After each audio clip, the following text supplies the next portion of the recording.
꿈이 있는 아내는 넉지 않는다. 아내들이여 가슴 뛰는 삶을 포기하지 마라. 김미경 지연. 김미경 26 결혼 후 다니던 회사를 그만두고 피아노 한 대로 동네 아이들을 가르쳤다. 가난한 살림의 보탬이라도 될까 싶어 시작한 일이었다.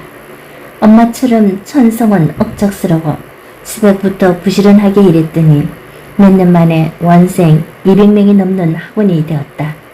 그러나 잘 나갈수록 고민은 깊어졌다. 이게 내 길이 맞나? 내 꿈은 무엇일까? 고민하며 아픈 꿈앓이를 거듭했다. 그 무렵 우연히 학원 성공 사례 발표를 하면서 마침내 그녀는 꿈의 단서를 발견했다. 29. 이름도 생소한 기업 강사가 되기 위한 그녀의 무모한 도전이 시작됐다. 그러나 꿈이 있는 아내가 되는 과정은 험난했다. 그녀의 주변 사람들은 물론이고 가족들까지도 엄대 나온 여자가 무슨 강의를 하냐며 그녀의 꿈을 믿어주지 않았다. 게다가 일에 집중하면 가족이 울고 가족에 몰입하면 일이 삐걱거렸다. 이렇게 둘 다 제대로 못할 바에는 차라리 일을 그만두는 것이 낫겠다는 생각도 수없이 했다. 그때마다 그녀를 지탱해 준 것은 일도 가족도 아닌 그녀 자신이었다. 누가 뭐래도 꿈과 아내 둘 다 놓치지 않고 버텨야 한다는 마음으로 자신을 위로하고 토닥였다. 그렇게 20여 년간 강사로 세 아이의 엄마로 아내로 살아내는 동안 그녀의 삶은 느리지만 놀라운 변화를 맞았다. 아무도 몰라주던 강사 김미경은 어느새 교육 콘텐츠 회사 W인사이처의 CEO가 되었고 MBC TV 특강 파랑새 TVN 김미경 쇼 등 방송을 통해 국민 강사가 되었다. 또한 꿈이 있는 아내는 넉지 않는다. 아트 스피치, 언니의 독설, 드림온, 살아있는 뜨거움 등의 베스트셀러를 펴내며 수많은 독자들과 따뜻한 교감을 나눠왔다. 그녀의 나이 51살. 여전히 그녀는 꿈 아내다. 지금도 꿈과 아내를 조율해가면서 옛날의 자신과 꼭 닮은 이 땅의 수많은 아내들을 친언니처럼 응원하면서 살아가고 있다. 계정 정보판을 펴내며 지금 여기에서 꿈 아내의 첫 배를 떠는 그대에게 8년 전 다니던 직장을 그만두고 산후 우울증으로 고생할 때 남편에게 이 책을 선물 받았어요. 지금은 큰애가 9살 덕분에 애들도 잘 키우고 제 자신을 사랑하게 됐어요. 남편이 사고로 직장을 그만두고 살 길이 막막했을 때 이 책을 읽고 일을 시작했어요. 지금은 어엿한 분식집 사장님이 됐어요. 선생님이 부부는 서로의 꿈을 지원하고 지원받아야 된다고 하셨잖아요. 남편을 뒷바라지했던 제가 지금은 남편의 지원을 받아 꿈을 키우고 있어요. 꿈이 있는 아내는 넉지 않는다를 펴낸 뒤 8년이라는 시간이 흐르는 동안 이 책을 읽은 독자들이 내게 보내준 깨알같은 사연들이다. 책을 낸 저자로서 이보다 더 가슴 벅찬 순간이 또 있을까? 강의 현장에서 혹은 메일로 이런 사연을 접할 때마다 생각해본다. 과연 꿈이 있는 아내는 넉지 않는다. 의 힘은 무엇일까? 무엇이 이토록 오랫동안 많은 사람들의 사랑을 받게 한 것일까? 아마도 이 책에는 내가 아내가 된 후 겪었던 아픔과 고뇌 그리고 꿈과의 애절한 동행이 고스란히 담겨있기 때문인 것 같다. 보태지도 빼지도 않은 아내 김미경, 엄마 김미경의 이야기에서 독자들은 자신의 모습을 발견했다고 말한다. 또 하나, 이 책이 여전히 그리고 꾸준히 사랑받는다는 것은 아직도 수많은 아내들이 힘겨운 꿈앓이를 하고 있다는 반증이기도 하다. 꿈과 아내, 따로 떼어놓고 보면 문제가 없는 단어이다. 그러나 꿈과 아내가 합쳐지는 순간 참 멀고도 어색한 단어가 된다. 아내는 직접적으로 꿈을 실현하는 주체가 아니라 누군가의 꿈을 지원하는 서포트로 사는 것이 당연하게 여겨져 왔기 때문이다. 그러나 내가 만난 무수한 아내들은 여전히 꿈을 갖고 살거나 꿈을 찾아 헤매거나 꿈을 향한 그리움을 이야기한다. 결혼 전에 나도 꿈이 있었어. 지금 내 꿈은 뭐지? 나도 언젠간 나만을 위한 시간을 가질 거야. 지금은 아이 때문에 잠시 멈추고 있지만 언젠간 내 꿈을 펼칠 거야. 작든 크든 멈추었든 진행 중이든 모든 아내들은 아직도 자신만의 꿈앓이를 하며 살고 있다. 내 가까이에도 오랫동안 꿈말이를 하며 살고 있는 세 여자가 있다. 그중 첫 번째 여자. 이제 53살인 그녀는 두 아이의 엄마이자 회사를 경영하는 사장이다. 20대 초반 철없던 시절에 결혼을 하고 남편 뒷바라지를 위해 대학마저 중퇴한 채 미용 일을 시작했다. 어느 정도 일이 손에 붙고 돈도 벌게 된 점 남편이 일본 유학길에 올랐고 그녀는 다시 전업주부가 되어 낯선 땅에서 가족의 뒷바라지를 했다. 그 후 그녀는 그곳에서 다시 자신만의 꿈을 조심스레 펼쳤다. 가족을 돌보면서 네일 아트 공부를 본격적으로 시작한 것이다. 한국으로 돌아와서는 업계에서 꾸준히 경력을 쌓아 지금은 네일 아트 협회 회장직을 맡고 있으며 대학에 출강해 후배들을 양성하고 있다. 그러나 아내의 꿈이 순탄하고 매끈하기만 허를 리 없다. 둘째 아들이 격렬한 사춘기를 보내던 시기에 그녀는 그토록 열중했던 일을 줄였다. 오로지 엄마의 사랑만이 아들을 바로잡을 수 있다고 믿고 매일 아침 회사 출근 대신 아침밥을 지어 먹였다. 그렇게 1년의 시간을 아들과 함께 했고 마침내 아들은 무용가의 꿈을 키우는 대학생이 되었다. 그녀는 내가 존경하고 사랑하는 나이 2살 위의 언니다.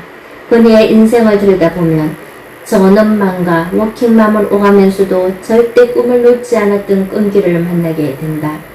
어쩌면 너무나 유연해서 오히려 부러지지 않았던 누구보다 강한 꿈, 아내가 엄마가 아니라면 흉내낼 수 없는 꿈이다. 누군가는 전업맘을 이끌어 격렬 단절 여성이라 부른다. 그러나 이 말은 옳지 않다. 단절이 아닌 경력 이동이 맞는 말이다. 사실상 전업맘과 워킹맘은 경계가 없다. 워킹맘도 아이에게 문제가 생기거나 부모님이 편찮을 쉬거나 하면 도리 없이 전업맘을 택하게 된다.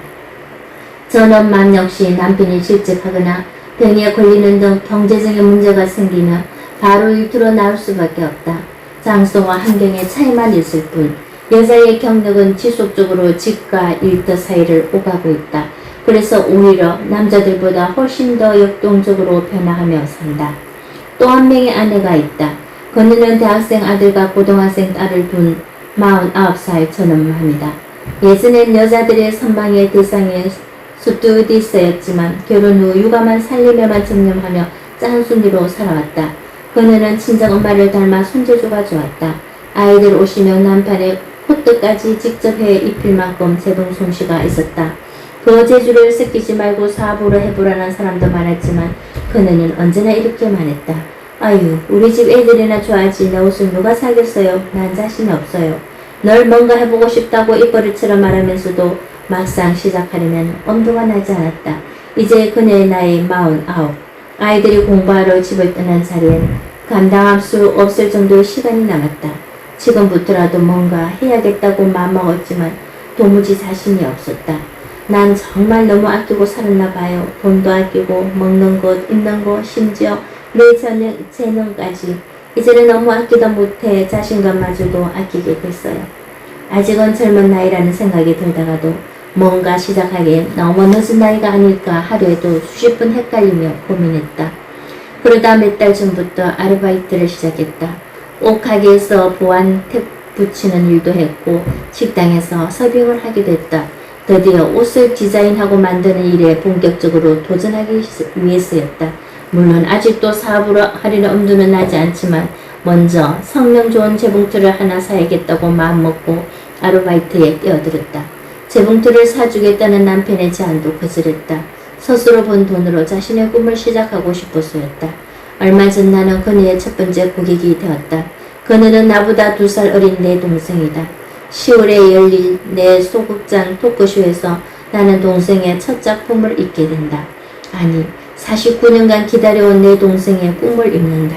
아내의 꿈은 사라지는 것이 아니라 어쩌면 오랜 시간 꾹꾹 눌러왔기에 내부에서 더 격렬히 꿈틀거리고 있는지도 모른다. 내 동생도 아이와 남편의 옷을 만들어 입히면서 자신의 가능성과 재능을 일상 속에서 꾸준히 연습해온 것이다. 그렇게 아내의 꿈은 일상에서 성장한다. 요리를 하며 아이의 아토피를 치료하며 유기농 식사법을 개발하며 어질러진 옷장을 정리하며 아내의 평범한 일상 속에 그녀의 작은 꿈이 꿈틀거리고 있다. 일상을 끌어가는 힘으로 때가 되면 어느새 자신의 꿈까지 끌어가는 꿈의 고수들. 비록 느리지만 인내하며 가는 아내의 꿈은 지금도 진행 중이다. 그녀보다 한 살 어린 48살의 아내가 있다. 고등학생 딸아이를 둔 예쁘고 착하고 신앙심 깊은 여자다. 그녀는 어려서부터 별명이 여우였다. 옷 잘 입는 여우, 액세서리 잘 챙기는 여우, 귀신같이 코디 잘하는 여우. 어렸을 때부터 옷 사입는 것을 즐긴 덕분일까 지금도 웬만한 연예인보다 코디를 더 잘한다. 잘 차려입고 나가면 다들 탤런트인 줄 알고 힐끔힐끔 쳐다볼 정도다. 착하고 똑똑한 남자를 만나 결혼한 그녀는 소박하고 행복하게 살아왔다. 그러나 경제적인 문제가 몇 년에 한 번씩 그녀의 발목을 잡았다. 정말 허튼 짓 안 하고 열심히 사는 남편이건만 잘해보려고 할 때마다 매번 꼬이고 말았다. 남들은 안정적으로 살아갈 40대 후반의 그녀의 가정은 경제적인 위기를 맞았다. 자책과 자주 속에서 몇 달을 울고불고 하다가 결국 깨달았다. 이건 주저앉아 울기만 해서는 절대 풀리지 않는 문제라는 것을. 고민하던 그녀는 자신의 일상에 주목했다. 자신이 뭐에 관심이 많고 무슨 일을 잘하는지 곰곰이 들여다본 것이다. 그러다 그녀는 무릎을 쳤다. 맞아, 옷가게를 하면 되겠구나. 예전부터 친구들은 그녀에게 옷에 관한 조언을 구하곤 했다. 중요한 모임이라도 나가는 친구가 있으면 늘 그녀에게 옷을 골라달라고 부탁했고 그녀의 코디 솜씨에 감탄하곤 했다. 그녀는 난생 처음 자신의 꿈을 위해 대출을 받고 가게를 꾸며 자신의 닉네임을 딴 꽃다네란 옷가게를 열었다. 지금은 가게세를 내고 생활비로도 쓸만큼 장사를 잘하고 있다. 그녀는 귀여운 내 막내 동생이다.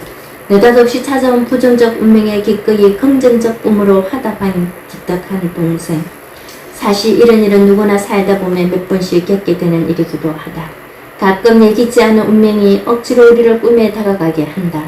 비록 원하지 않았을지라도 뜻하지 않게 꿈의 길로 들어서는 것이다.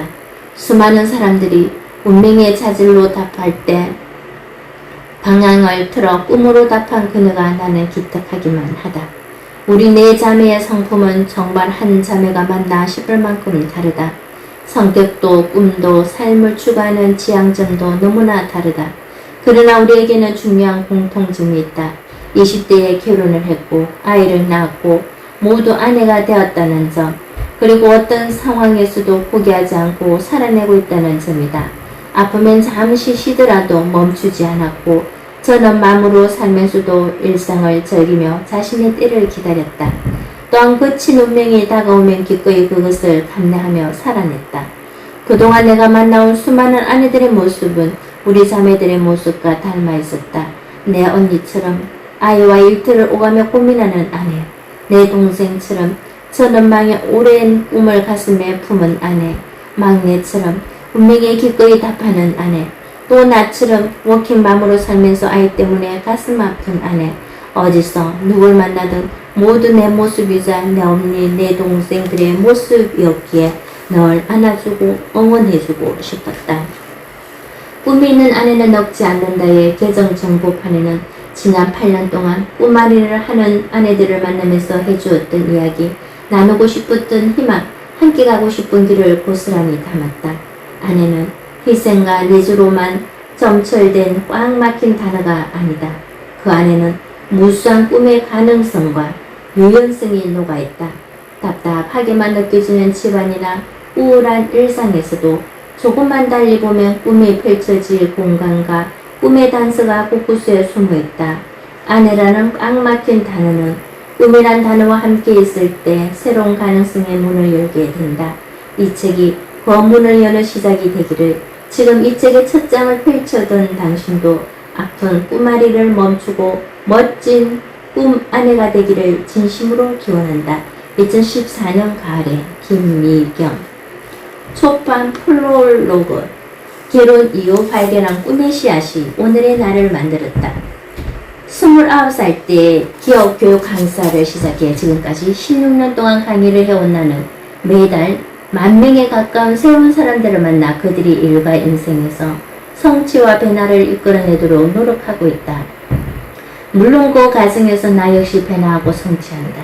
일과 사람들을 통해 배우는 것이 매우 많기 때문이다. 내가 교육 강사라는 나의 직업에 감사하는 이유도 바로 이 때문이다. 특히 우연한 기회에 시작된 텔레비전 강의는 내게 새로운 눈을 뜨게 해주었다. 그동안 기업 강의를 통해 만난 여성들이 주로 워킹맘이었다면 방송을 통해서는 전업맘들을 만날 수 있었다. 강의를 하려면 일주일에 적어도 30시간 이상은 강의 만드는 일에 몰두해야 한다. 1시간짜리 강의를 하려면 A4 용지 15장에서 20장을 새로운 단어로 메워야 하는데 기업 강의 일정을 그대로 유지하면서 방송 강의를 진행하려니 너무 벅차고 힘들었다. 그럼에도 40회 가까운 방송 강의를 끝까지 마칠 수 있었던 가장 큰 원동력은 방송 강의를 본 후 편지나 홈페이지를 통해 자신의 삶을 진솔하게 틀어놓는 여성들이 있다는 사실이었다. 그들이 삶에서 겪는 고민과 갈등이 내 것과 다르지 않아 나에게 더 절실하게 전해졌다. 그래서 더 적극적으로 알려주고 싶었다. 지금까지 열심히 살아왔다고 생각하지만 인생에서 뭔가 잃어버린 듯한 느낌, 충만하지 못한 상태가 특별히 자신에게만 있는 게 아니라 우리 모두가 경험하고 함께 짊어지고 있는 것임을, 그리고 내가 가지고 있는 경험과 노하우가 그들이 새롭게 도전할 수 있는 용기를 내고 변화의 실행력을 이끌어내는데 어쩌면 꽤 도움이 될 수도 있겠다는 생각을 하게 되었다. 그렇다면 내가 아무리 힘들어도 끝까지 에너지를 쏟을 만한 가치 있는 작업이라 할 생각했다. 사랑을 알게 되는 나이가 되면 여성들은 대부분 그 사랑에 인생을 건다. 나 역시 그랬다. 20대 시절 사랑이 전부였고 내 꿈이 무엇인지에 대해서는 별 생각이 없었다. 꿈이 인생의 가장 중요한 동력이라는 것은 생각조차 하지 못했다. 꿈이라는 놈이 나를 다시 찾아온 것은 아주 우연한 기회였다. 사람의 일이란 늘 어느 날 갑자기 시작된다. 그 어느 날 나는 험기대 없이 한 강의에 참석하게 되었다. 돌이켜보면 그날은 내 인생에서 꼭 기억해야 할 날이다. 내가 그동안 어디에다 잃어버리고 다녔는지 알지도 못한 그 꿈이라는 놈이 그날 바람처럼 날아와 내 가슴에 씨앗이 되었다. 나는 강의 시간 내내 그 강사를 뚫어지게 바라봤다. 가슴이 두근거렸다. 세상에 성직자도 아닌 사람이 이렇게 사람 마음에 희망과 용기를 줄 수 있다니, 나도 저렇게 사람의 마음을 움직일 수 있는 사람이 되고 싶다. 그날부터 어떻게 해야 사람의 마음을 움직일 수 있는 사람이 될 수 있을지 연구하기 시작했다. 먼저 커다란 책장부터 2개 샀다. 거실이 꽉 들어찼다. 그것을 본 주변 사람들은 다들 한마디씩 했다. 책부터 사야지, 책장부터 사는 사람이 어디 있어. 그러나 나는 생각이 달랐다. 지금 비어있는 큰 책장은 현재의 내 모습이다. 책장에 책들이 빽빽이 들어차듯 나 자신도 지금부터 한 칸 한 칸 채워갈 것이다. 아마도 저 책장이 다 채워지는 날이면 나는 다른 사람의 마음을 1cm라도 움직일 수 있는 사람이 되어 있을 것이다. 결혼한 여성들을 만나 대화하다 보면 내가 누구인지 모르겠다는 말을 많이 듣는다. 그러나 나는 여성들이 잃어버린 것은 나가 아니라 나의 꿈이라고 말한다. 나의 꿈을 다시 찾는다면 내가 누군지는 금방 알게 된다고 말이다. 물론 잃어버린 꿈을 다시 발견하라는 메시지는 일상에 치여 사는 아내들에겐 너무나 비현실적인 말로 들릴 수도 있다. 아내들은 대부분 결혼과 함께 내 꿈은 접었다라고들 말한다. 그리고 다시 태어나면 결혼하지 않고 독신으로 살고 싶다고 한다. 그러나 내 생각은 다르다. 독신으로 산다고 모두 자신의 꿈을 이룰 수 있을까? 중요한 것은 지금 여기에서 최선의 길을 얻는 것이다.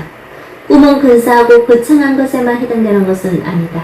지평수를 더 늘리는 것, 마트의 매니저가 되어 월급이 인상되는 것, 공인중개사 자격증을 따는 것, 매달 보험 실적을 하나씩 늘려가는 것, 다른 사람들을 위해 봉사활동을 하는 것, 이 모두가 소중한 꿈이다.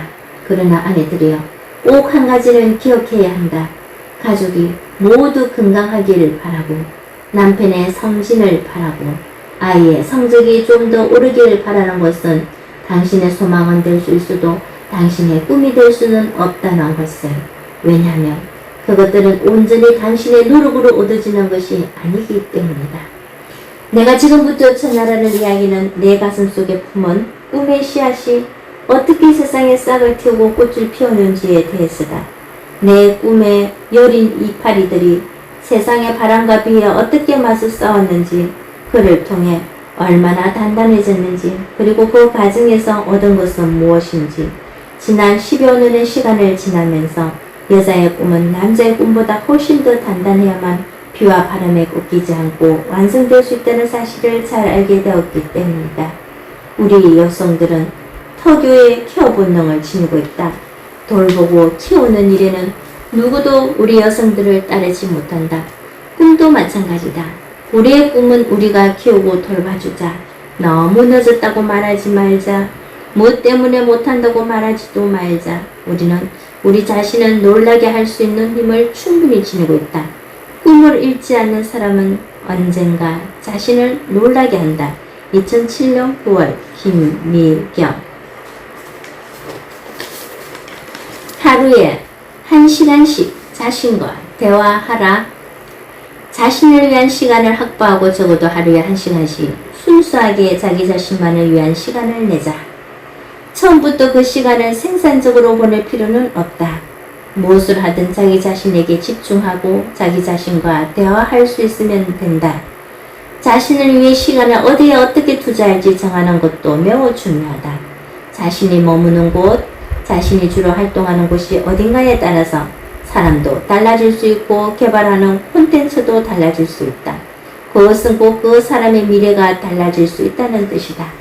여기서 시간과 돈을 어디다 투자할까 하는 문제는 무척 중요하다. 자신을 위해 시간과 돈을 투자하겠다고 마음먹었다 하더라도 어디에 어떻게 투자하느냐에 따라 결과는 엄청나게 달라진다. 동네 아줌마들과 함께 우르르 몰려다니며 유행에 따르듯 뭔가 배우는 것은 의미가 없다. 그것을 왜 배워야 하는지, 자신의 미래와 어떤 관계가 있는지 진지한 검토 과정이 없었기 때문이다.